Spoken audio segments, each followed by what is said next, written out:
और मैं 1 घंटे सोचने के बाद ये जवाब दूं कि गाय घास खाती है, ठीक है, तो उसको कुछ तो समझ में आएगा। अगर आप भी इंग्लिश सीखना चाहते हो या आपको इंग्लिश समझ में नहीं आती है तो चिंता की कोई बात नहीं है।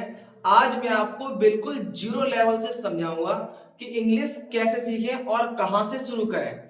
हालांकि मैं अपनी मातृभाषा हिंदी का बहुत सम्मान करता हूं, और अगर आप भी अपनी मातृभाषा का सम्मान करते हो तो सबसे पहले इस वीडियो को लाइक कीजिए, चैनल को सब्सक्राइब कीजिए और कमेंट में जय हिंद लिखना ना भूलें। ठीक है, तो चलिए वीडियो शुरू करते हैं।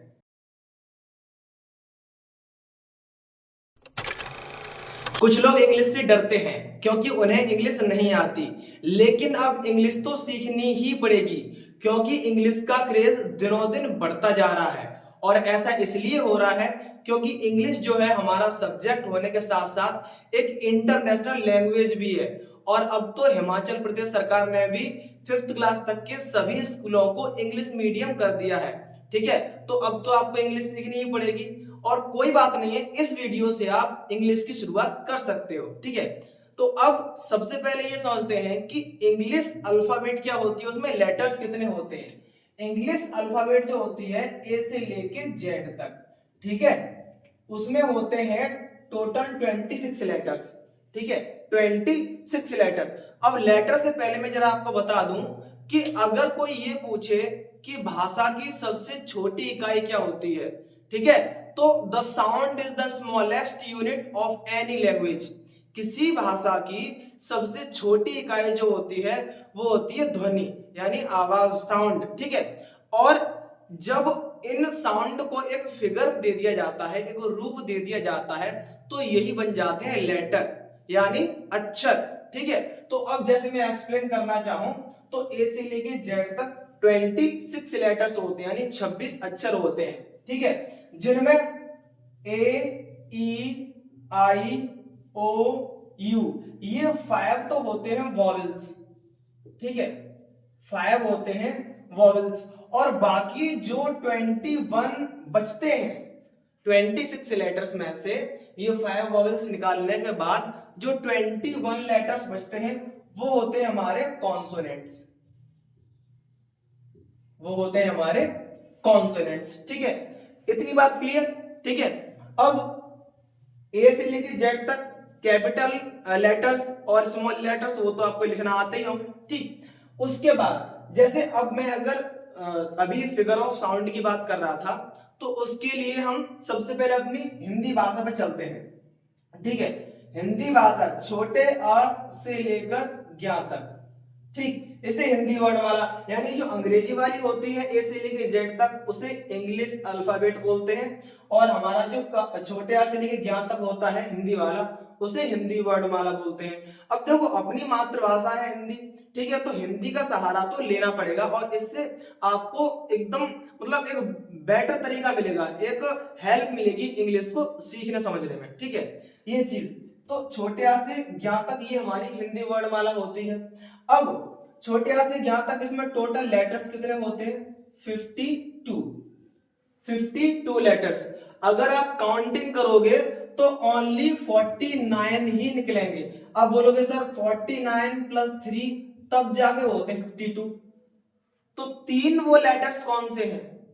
वो 3 लेटर्स कौन से हैं? वो 3 लेटर भी आपको मैं बता दे रहा हूं। वो 3 लेटर ये है, ये ढ, ये ढ ढक्कन होता है और उसके नीचे थोड़ी बिंदी लगा देते हैं, ये ढ बन जाता है। ठीक है, ये हमारी हिंदी वर्णमाला में लिखा नहीं जाता, लेकिन काउंट किया जाता है। शायद ये बात आपको पता ना हो, लेकिन आप समझ लो। ठीक, दूसरा ये होता है, इसे ड़ बोलते हैं, ड़।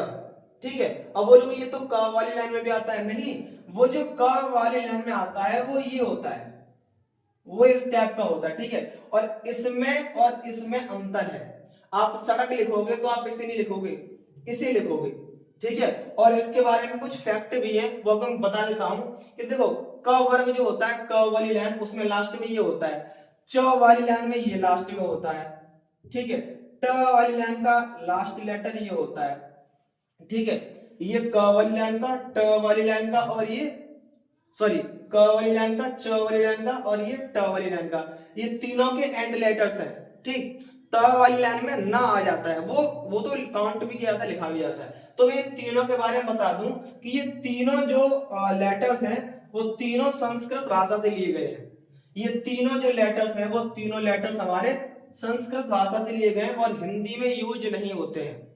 ठीक है, संस्कृत में ही यूज होते हैं। जैसे हम लिखेंगे हिंदी में, अगर आप हिरन लिखना चाहो, हिरन, तो हिरन लिखते हो, हिरण नहीं लिखते। ठीक है, हिरण संस्कृत वाले में आता है। ये वाला जो यूज होता है पंचम, पंचम आप जैसे संस्कृत में लिखोगे पंचम, तो पंचम ऐसे लिखा जाता है, पंचम। ठीक, तो उसमें यूज होता है ये पंचम। ठीक है, बोर नहीं होना, पहले अपनी हिंदी भाषा को थोड़ा समझ लेते हैं, उसके आधार पर हम इंग्लिश भाषा को समझेंगे, क्योंकि हिंदी के बिना हम अंग्रेजी नहीं समझ सकते, क्योंकि हमारी नेटिव लैंग्वेज ही हिंदी है। ठीक है, पंचम ये वाला बता दिया, ये बता दिया मैंने। ठीक है, और ये वाला कहां, जैसे हम गंगा लिखते हैं, गंगा अपने हिंदी में तो लिख देते हैं, लेकिन संस्कृत में गंगा जब लिखते हैं तो उस गंगा को ऐसे लिखा जाता है।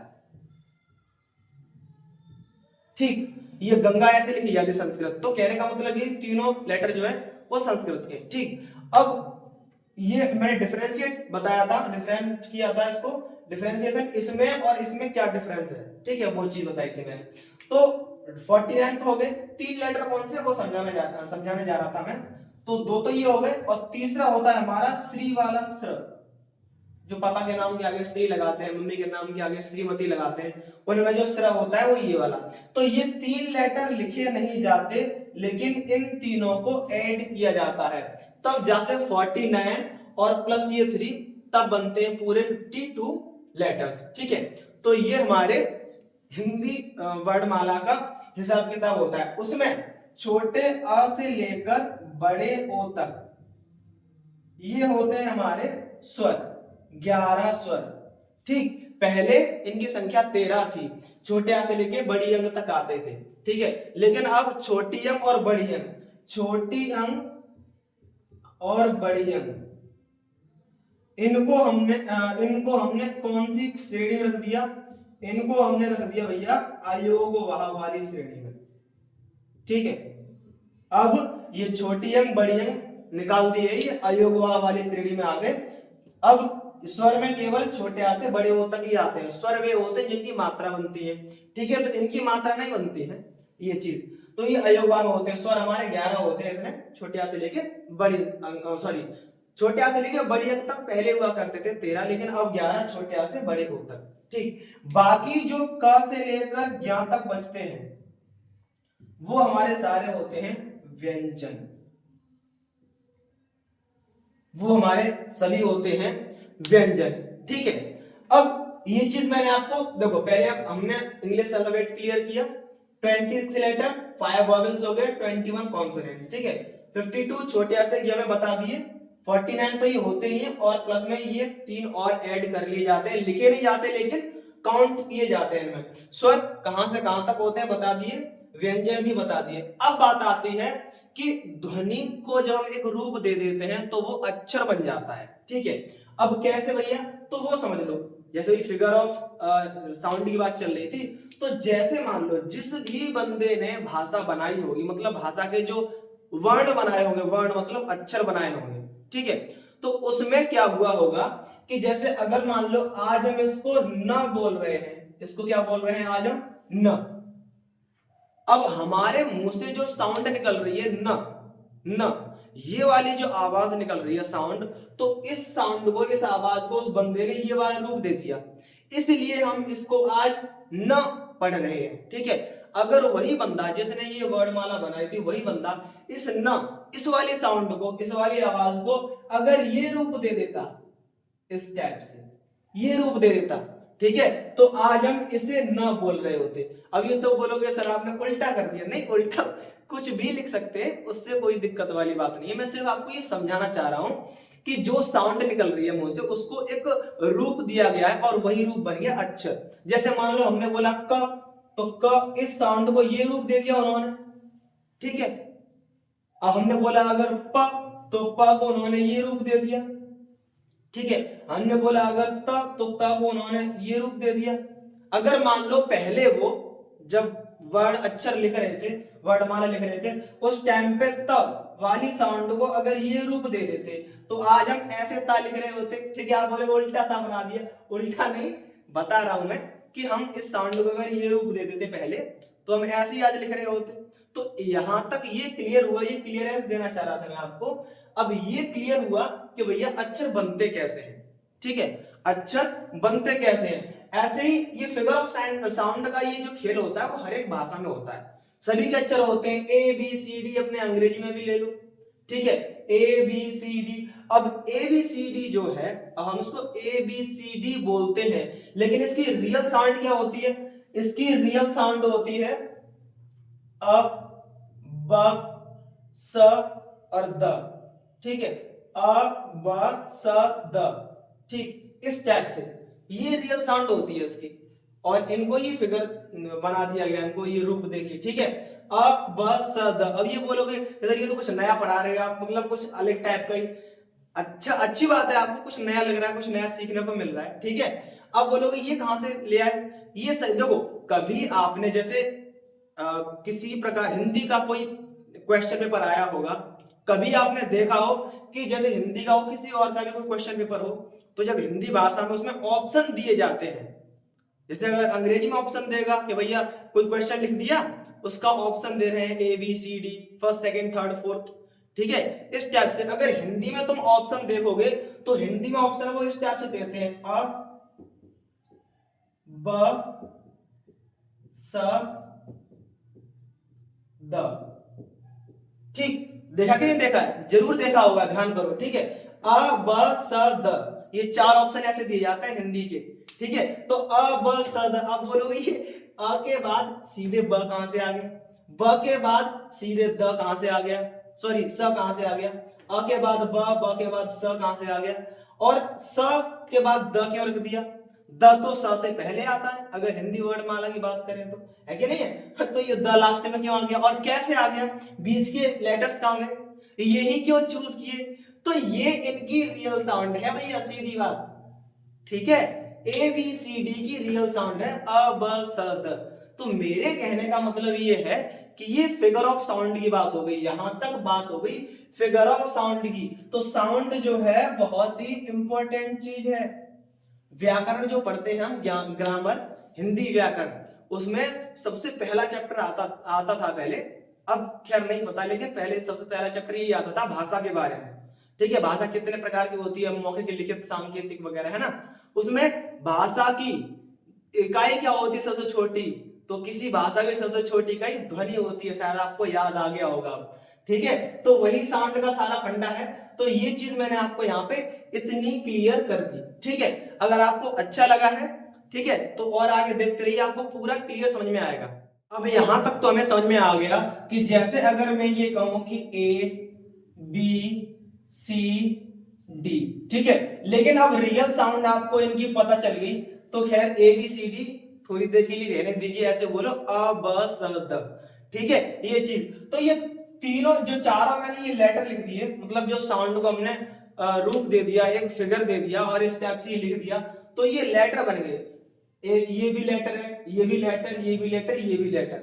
हिंदी की बात अगर हम करें, कोई भी ले लो, जैसे अगर हम इसी के सीक्वेंस में ले लें अ ब स और द, ठीक है, ये तो ये भी सभी लेटर है, ये भी कितने हो गए? 4 लेटर हो गए। ठीक, तो ये प्रत्येक लेटर होता है, लेटर यानी अक्षर। ठीक, एक ये अक्षर हो गया, ये अक्षर, ये अक्षर, ये अक्षर। ठीक है, इस टाइप से। तो इन्हें अक्षर को यानी वर्ड भी कहते हैं, वर्ण। ठीक, लेटर, लेटर अंग्रेजी में, और हिंदी में वर्ण या अक्षर। लेटर का मतलब पत्र भी होता है, लेकिन वो पत्र नहीं है, पत्र में मत जाओ अभी, अभी लेटर अक्षर तक सीमित रहो। ठीक, अब अक्षर के बाद हम चलते हैं अब शब्द पर। अक्षरों को मिला के बनता है शब्द, लेकिन उसकी कुछ कंडीशंस हैं, उसकी कुछ रिक्वायरमेंट्स हैं। ठीक है, जब वो पूरी होती हैं, ठीक है, उसके बाद तब शब्द बनता है। तो कैसे बनता है वो चीज समझ लो। ठीक है, जैसा कि आपने सेंटेंस की डेफिनेशन पढ़ी होगी, a group of words that makes complete sense is called a sentence. ठीक है, वैसे ही आप वर्ड की भी डेफिनेशन बना लो। कैसे? A group of letters that makes complete sense is called a word. ठीक, अक्षरों का ऐसा समूह जो पूर्ण भाव या पूर्ण अर्थ प्रकट करे शब्द कहलाता है। ठीक, यानी अक्षरों का समूह। अब इसमें कितनी कंडीशन निकल के आ रही है? इसमें दो कंडीशन निकल के आ रही है। पहली कंडीशन जो है वो है ग्रुप ऑफ लेटर्स, ठीक, और दूसरी कंडीशन है कंप्लीट सेंस। Complete sense. अब ये दो कंडीशन है वर्ड बनाने की, कि लेटर से तुम वर्ड कैसे बनाओगे, उसके लिए दो कंडीशन। अगर कोई भी वर्ड इन दोनों कंडीशंस को क्वालिफाई कर रहा है, फॉलो कर रहा है, ठीक है, तो वो वर्ड माना जाएगा, अदरवाइज नहीं। ठीक, अब कैसे? जैसे मान लीजिए मैंने लिख दिया यहां पर ROSE, ठीक, मान लीजिए मैंने यहां पर ये ROSE ये 4 लेटर लिख दिए यहां पे। अब 4 लेटर लिख दिए, अब इनसे वर्ड कैसे बनाना है वो देख लो। ठीक है, अब जैसा कि मैंने ये दो कंडीशन लिखी है, दोनों कंडीशन अगर ये फॉलो कर रहा है तो वर्ड है, अदरवाइज नहीं। ठीक, तो पहली कंडीशन क्या है? Group of letters. तो इसमें कितने लेटर है? 1 2 3 4 ग्रुप ऑफ लेटर्स है। ठीक है, यानी पहली कंडीशन क्लियर, पहली कंडीशन वेरीफाइड, मतलब क्वालिफाइड है। सही है, तो पहले स्टेप पे तो क्वालिफाई हो गया ये, ठीक, कि ग्रुप ऑफ लेटर है। दूसरी कंप्लीट सेंस भी होना चाहिए, ऐसे नहीं कि कुछ भी लिख दो। ठीक है, अब कंप्लीट सेंस होना चाहिए। अब कंप्लीट सेंस है इसका, देखते हैं। रोज का मतलब क्या होता है? गुलाब। रोज का जो अर्थ है वो क्या होता है? गुलाब। अगर रोज की बात आ रही हो तो आप तुरंत समझ जाओगे कि बात किसकी हो रही है? गुलाब की हो रही है। ठीक है, तो रोज का अर्थ क्या होता है? गुलाब। मतलब ये एक अर्थ भी दे रहा है, कंप्लीट सेंस भी दे रहा है। ठीक है, तो ये भी कंडीशन क्लियर। तो तब जाके हमारा रोज जो है वो एक वर्ड होगा, वो एक वर्ड होगा, एक शब्द होगा। यही कंडीशन हिंदी में भी होती है। अक्षरों का समूह देखो, 1 2 3 अक्षर है, ठीक है, और इसका अर्थ भी है गुलाब। गुलाब मतलब गुलाब का फूल है कि नहीं? ठीक है, तो ये चीज, तो ग्रुप ऑफ लेटर्स भी है, कंप्लीट सेंस भी है, इसलिए ये वर्ड है। अगर मैं ऐसे लिखूं इसी को, जैसे मान लो REOS, मान लो ऐसे कुछ लिख दिया उल्टा सीधा करके, जैसे उल्टा पुल्टा लिख दिया मैंने। ठीक है, ऐसे लिख दिया मान लो। अब इसमें फर्स्ट कंडीशन तो क्लियर है, ग्रुप ऑफ लेटर 4 लेटर्स है, लेकिन कंप्लीट सेंस कहां है? REOS मैंने तो कहीं पढ़ा नहीं है, आपने पढ़ा हो तो बता दो, कमेंट में बता देना कहीं अगर आपने पढ़ा है तो। ठीक है, ये चीज तो मेरे कहने का मतलब ये है कि ये कोई वर्ड ही नहीं है तो पढ़ा कहां से होगा? इसलिए जब ये कंप्लीट सेंस नहीं दे रहा तो ये वर्ड नहीं है। बात समझ में आई? इतना क्लियर? ठीक है, ये वर्ड की सारी व्यवस्था थी कि भाई वर्ड, वर्ड मतलब वो वर्ड नहीं, हिंदी वाला वर्ड या अक्षर होता है, और अंग्रेजी वाला जो वर्ड है वो शब्द होता है, और बर्ड अलग होता है, बर्ड माने चिड़िया या पक्षी। ठीक है, ये चीज, तो यहाँ पर ये वर्ड नहीं है, यानी ये शब्द नहीं है, क्योंकि ये कंप्लीट सेंस नहीं दे रहा। जैसे अभी हमने शब्द को समझा कि यानी वर्ड कैसे बनाते हैं, उसी प्रकार से हम वाक्य को भी समझते हैं कि सेंटेंस कैसे बनाते हैं। ठीक है, वाक्य का मतलब होता है कथन। ठीक, अब देखो, जैसे इसकी डेफिनेशन है वैसे उसी की बताई थी। A group of words that makes complete sense is called a sentence. ठीक है, यानी शब्दों का ऐसा समूह जो पूर्ण अर्थ प्रकट करे वो वाक्य कहलाता है। अब इसमें भी दो कंडीशंस हैं। पहली कंडीशन, ग्रुप ऑफ वर्ड्स होना चाहिए, ग्रुप ऑफ वर्ड्स होना चाहिए। ठीक, और दूसरी कंडीशन क्या है? दूसरी कंडीशन है ये कंप्लीट सेंस भी दे, कंप्लीट सेंस भी देना चाहिए। ठीक है, तब जाके वो वाक्य माना जाएगा, अदरवाइज नहीं माना जाएगा। क्या मतलब है? फालतू में उसको रखेंगे जैसा कोई मतलब ही नहीं निकल रहा। ठीक है, अब ये चीज, अब देखो कैसे, जैसे मान लीजिए हमने कोई भी एक सेंटेंस लिख लेते हैं, जैसे राम गाना गा रहा है, गाना गा रहा है। ठीक, राम गाना गा रहा है। ठीक, अब देखो राम गाना गा रहा है। अब इसमें देखो 1 2 3 4 5 यानी 5 वर्ड्स है। अब जैसे यहाँ 5 वर्ड्स है मतलब 5 शब्द हैं। ठीक है, तो ये ग्रुप ऑफ वर्ड्स है, पहली कंडीशन क्लियर। ठीक है, अब दूसरी कंडीशन देख लेते हैं कि ये कंप्लीट सेंस यानी पूर्ण अर्थ दे पा रहा है या नहीं दे पा रहा। तो जैसे क्या लिखा है, राम गाना गा रहा है, ठीक है। अभी हिंदी में समझा है, अंग्रेजी वाला भी एक लेंगे सेंटेंस, ठीक है। राम गाना गा रहा है, ठीक है। अब जैसे राम गाना गा रहा है और किसी ने पूछा कि भैया राम क्या कर रहा है, राम मान लो कमरे में अंदर गाना गा रहा है, ठीक है, मान लो। अगर कोई उसका छोटा भाई बाहर मिल जाता है सड़क पे या रूम से बाहर, और कोई दूसरा बंदा जिसे पता नहीं कि राम क्या कर रहा है, वो राम को ही ढूंढने आया है, और उसने उससे पूछा कि भैया राम क्या कर रहा है उसके छोटे भाई से, तो बोलेगा कि राम गाना गा रहा है, ठीक। तो उसका मतलब उसे समझ में आ गया ना, जिस बंदे ने पूछा कि राम क्या कर रहा है, गाना गा रहा है, तो बात समझ जाएगा वो। यानी ये अर्थ भी दे रहा है, उसे पता चल रहा है कि भैया क्या काम हो रहा है, कौन कर रहा है। बात समझ में आ रही है ना, ये चीज। तो जब पूर्ण अर्थ यानी कंप्लीट सेंस निकल रहा है तो ये एक वाक्य होगा। क्लियर। इंग्लिश वाले लेते हैं, जैसे काउ ईट्स द ग्रास, ठीक है। Cow eats the grass, 1 2 3 4, 4 words हैं, यानी group of words. First condition clear. Second condition क्या है, कंप्लीट सेंस देना चाहिए, ठीक है। तो देख लेते हैं, काउ ईट्स द ग्रास, गाय घास खाती है, ठीक। अब किसी ने अगर, पहले तो कोई पूछेगा नहीं क्योंकि सबको पता है, मान लो किसी ने मुझे जैसे किसी व्यक्ति से पूछ भी लिया कि भैया गाय क्या खाती है, और मैं 1 घंटे सोचने के बाद ये जवाब दूं कि गाय घास खाती है, ठीक है, तो उसको कुछ तो समझ में आएगा, उसको उसका जवाब तो मिल गया जो पूछना चाह रहा था कि गाय क्या खाती है, गाय घास खाती है, बात खत्म, सेटिस्फाइड, ठीक है। तो उसका जवाब मिल गया। तो कहने का मतलब क्या है कि उसका उसको मतलब समझ में आया ना, उसका उसको अर्थ समझ में आया कि वो क्या पूछना चाह रहा था, क्या मतलब, ठीक है। ये चीज कि भैया गाय गाय क्या खाती है, गाय घास खाती है, कौन खाती है, क्या खाती है, सारा कुछ पता चल गया ना उसको, यानी एक पूर्ण अर्थ भी मिल रहा है। तो इस वजह से ये भी सेंटेंस होगा, ठीक है।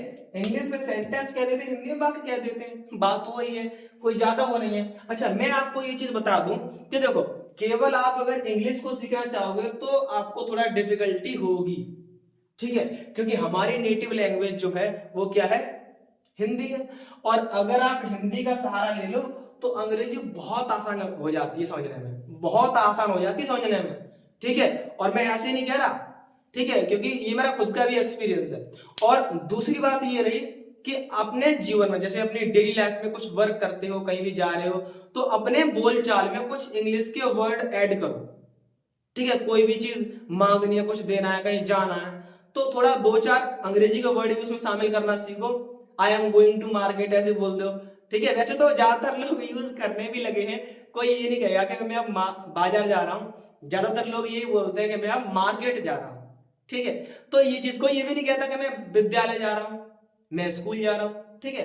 तो कुछ तो हम वर्ड यूज करते हैं, और भी काफी वर्ड यूज करो, कुछ फ्रेजल वर्ब्स भी ऐसी होती हैं, ठीक है। तो ये सारी चीजें तो काफी हद तक इसमें ही मतलब हेल्प मिलती है इंग्लिश सीखने में, समझने में, क्योंकि कुछ वर्ड्स ऐसे होते हैं जो बोलचाल करने से, मतलब बोलने से ही समझ में आते हैं, ठीक है। ये चीज, और अपने आप उसकी प्रैक्टिस हो जाती है, उसका अर्थ भी समझ में आने लगता है कि इसका मतलब ये हो सकता है इस टाइप से। तो ये चीज रही। इसके बाद लास्ट की सबसे इंपॉर्टेंट थिंग जो है वो मैं आपको बताऊंगा। इंग्लिश सीखने की आपकी इस जर्नी में जो सबसे बेहद महत्वपूर्ण जो चीज है वो अभी ये बोर्ड पर मैंने लिख दी है, ठीक है। इससे क्या है कि आप हिंदी से अंग्रेजी और अंग्रेजी से हिंदी वाले शब्दों को एक दूसरे में ट्रांसलेट कर पाओगे, मतलब कन्वर्ट कर पाओगे, ठीक है। ताकि आप इंग्लिश में लिखे हुए शब्दों को भी पढ़ पाए और हिंदी में लिखे हुए शब्दों को भी, ठीक है। कहने का मतलब ये है कि इसको बिना समझे आप किसी का नाम भी नहीं बना सकते, ठीक। कैसे, वो अभी मैं आपको समझाऊंगा, पहले इसको समझ लेते हैं, ठीक है। इसको समझ लेते हैं। देखो, ये छोटे आ से ए बनती है, ठीक। बड़े आ से कभी कभी हम डबल ए भी बना देते हैं, ठीक। छोटी ई, बड़ी ई से क्या बनता है, वो छोटे ऊ से क्या बनता है, बड़े ऊ से क्या बनता है इंग्लिश में, ठीक। छोटी ए से क्या बनता है और बड़ी ए से क्या बनता है, ठीक। ये चीज है, क्योंकि हमें पता है कि जो स्वर है हमारे छोटे आ से लेके बड़े ओ तक, इन्हीं की मात्राएं बनती हैं। ये अक्षर के रूप में भी काम करते हैं और इनकी मात्राएं भी होती हैं, व्यंजन की मात्राएं नहीं होती हैं, ठीक। उसके बाद छोटे ओ से क्या बनता है, ओ। बड़े ओ से का कबूतर। अब बोलोगे बड़े ओ के बाद छोटी अंग, बड़ी अंग तो गायब है, ठीक है। हालांकि देखो छोटी अंक को मैं यहाँ पर लिख दे रहा हूँ छोटी अंक, क्योंकि हम जो है बड़ी अंक का तो बहुत ही कम, इसका हिंदी में बड़ी अंक का कहाँ यूज होता है, वो तो संस्कृत में यूज होता है। बड़ी अंक का हिंदी में कहीं यूज नहीं होता, इसलिए हमने यहाँ पे नहीं लिखा है। वो लिखे जो इंपॉर्टेंट हिंदी में यूज होते हैं, जो किसी के नाम में भी आती है स्पेलिंग्स, ठीक है। ख से क्या बनता है के एच, ग से क्या बनता है घ से, अड़ा, अड़ा से क्या बनता है आर।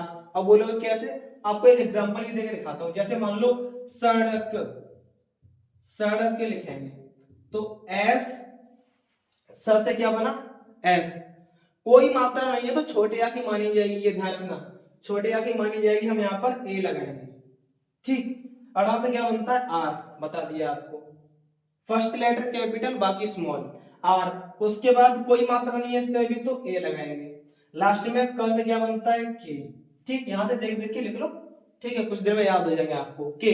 अब क्योंकि क पे भी कोई मात्रा नहीं है, छोटिया की मानी जाएगी, बोलोगे इसके बाद तो ए ही लगाया। लास्ट लेटर पर अगर कोई मात्रा नहीं होती है तो मतलब छोटे आ की तो मानी जाती है, लेकिन लास्ट लेटर पर ऐसा नहीं होता कि हम अगर कोई मात्रा नहीं है तो उसके बाद ए लगाएं, नहीं लगता, ठीक। मेरे कहने का मतलब ये है कि जिस पर कोई मात्रा नहीं, जैसे सा पे नहीं थी, ड़ा पे नहीं थी, तो छोटे की मात्रा मानी ए लगाया। लेकिन ऐसा लास्ट अक्षर के साथ नहीं होता। अगर लास्ट अक्षर के लास्ट अक्षर पर बड़े आ या छोटी बड़ी या यहां से लेके बड़े ओ तक कोई मात्रा होती है तो उसकी अंग्रेजी लगती है।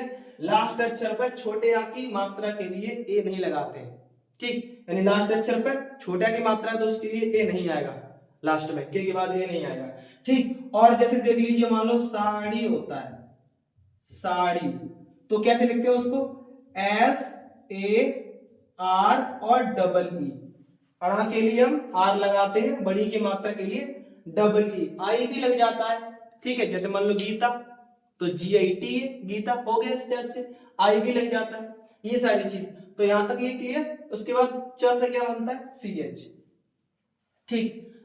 छ से क्या बनता है, ज से क्या बनता है जे, झ से क्या बनता है। अब देखो यहां पर ट और त दोनों से टी बनता है, इसलिए मैंने एक साथ कर दिया है इसको, ठीक। ठ और थ दोनों से टी एच बनता है, ड और द दोनों से डी बनता है, और ढ और ध दोनों से डी एच बनता है, ठीक। इसलिए मैंने ये ठीक है, वो है ही उसके, इसलिए एडजस्ट कर दिया, सेम है इस वजह से। ये बोलोगे मेहनत बचा रहे हैं, मेहनत कर नहीं बचा रहे, ठीक है। ये देखो आपको पूरा समझ में आ रहा होगा, ठीक है अड़ा। अब बोलोगे ये, अब देखो इसलिए लिख दिया ये, वैसे तो इसका यूज बहुत कम होता है लेकिन कभी कभी हो जाता है। जैसे मान लो कृष्णा, कृष्णा लिखोगे उस टाइम पे, वैसे बोलते हैं उसको कृष्णा ही है, कृष्णा नहीं बोलते, कृष्णा बोलते, क्योंकि हिंदी में कृष्णा ही बोला जाएगा उसको, लेकिन ये संस्कृत का लेटर है तो उसको यूज करते हैं हम कृष्णा। और उसके लिखने के लिए हमने यहाँ बता दिया कि अड़ा और ना के लिए एन, प उसके लिए बता दिया, फ उसका बता दिया, ब ठीक है, भ म ठीक, या और ये र, ठीक। इसके बाद ल व से मैंने दो इसलिए लिखे हैं यहाँ पर कि कभी व के लिए हम वी भी यूज कर देते हैं, डब्ल्यू भी यूज कर देते हैं। मान लो पवन है तो पवन कुछ लोग ऐसे लिखेंगे, जगह तो है नहीं, तो फिर मैं, चलो इधर मैं छोटा समझा देता हूं आपको। यहाँ पे पवन कुछ लोग ऐसे लिखेंगे P A V A N, कुछ लोग ऐसे भी लिखते हैं P A W A N, ठीक है, इस टाइप से। तो दोनों कंडीशंस में कभी वी भी यूज हो जाता है, कभी डब्ल्यू भी यूज हो जाता है, ठीक है। तो दोनों इसलिए लिखे, संयम वाला स, षटकोण वाला स, इन दोनों से एस एच ही बनेगा, इससे ओनली एस बनता है, स से। ह छ, ये क्षत्रिय वाला जो छ होता है, क्षत्रिय वाला छ, उससे एक्स भी बन जाता है, के एस एच भी बन जाता है, ठीक है। अब बोलोगे कैसे, ठीक है, उसके लिए आप, पहले मैं हट जा रहा हूं थोड़ा, अगर आपको स्क्रीनशॉट लेना हो ले लो, उसके बाद तब समझाऊंगा मैं आपको।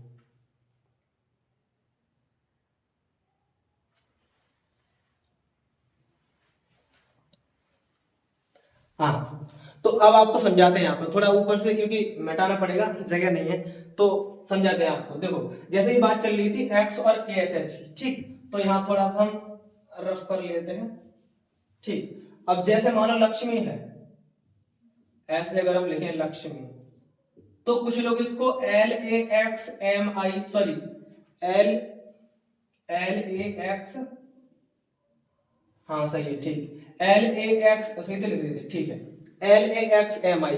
कुछ लोग इसको LAXMI लिख देते हैं, सही लिख देते हैं ना, ठीक, LAXMI लिख देते हैं, लेकिन कुछ लोग इसको ऐसे लिखते हैं LAKSHMI, ठीक है, और दोनों ही कंडीशंस में ये सही है, ठीक है। तो इस वजह से छतरी वाले छ के लिए दोनों यूज होते हैं, इसलिए, ठीक है।